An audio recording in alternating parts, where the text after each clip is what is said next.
I couldn't let that mention of tariffs pass, Chris. Obviously, we've got the US elections in November. Donald Trump, in particular, has been talking about ramping up tariffs, but it's not really just a Republican issue in the US. There's a lot of protectionist talk across the board. How would that possibly play into your idea of normal in 2025? So I guess normal is you've got tariffs. So there you go.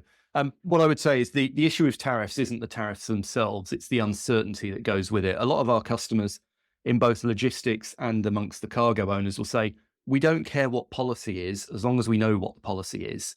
It's the uncertainty that really is the killer. And so if we did see continued rhetoric from the Trump campaign around increasing tariffs radically, that might lead companies to say, in December and January, okay, maybe we need to hustle here. As you say, I wouldn't necessarily say that tariffs will disappear should Vice President Harris become the new president. She may continue the Biden administration's exact current tariff policies. By the way, those tariffs have been increased, and that has driven some shipping into the third and fourth quarter of this year as well.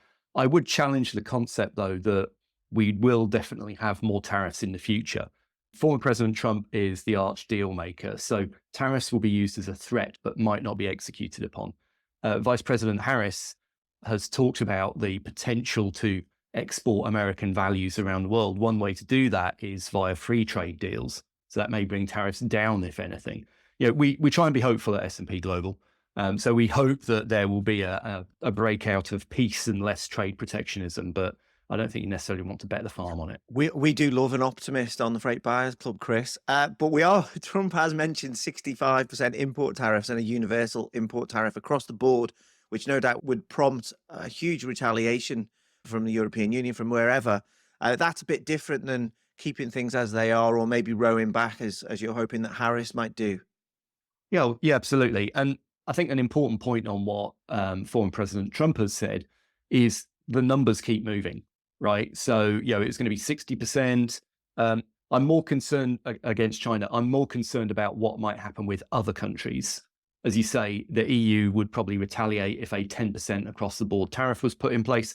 I think another area to watch is that the trade deal with Mexico and Canada is due to be renegotiated in 2026. And the tariff threat, particularly against imports from China that go into Mexico, has already been put on the table. So an early renegotiation of the US-Mexico-Canada agreement, as the Americans call it, that's potentially on the card for 2025 as well.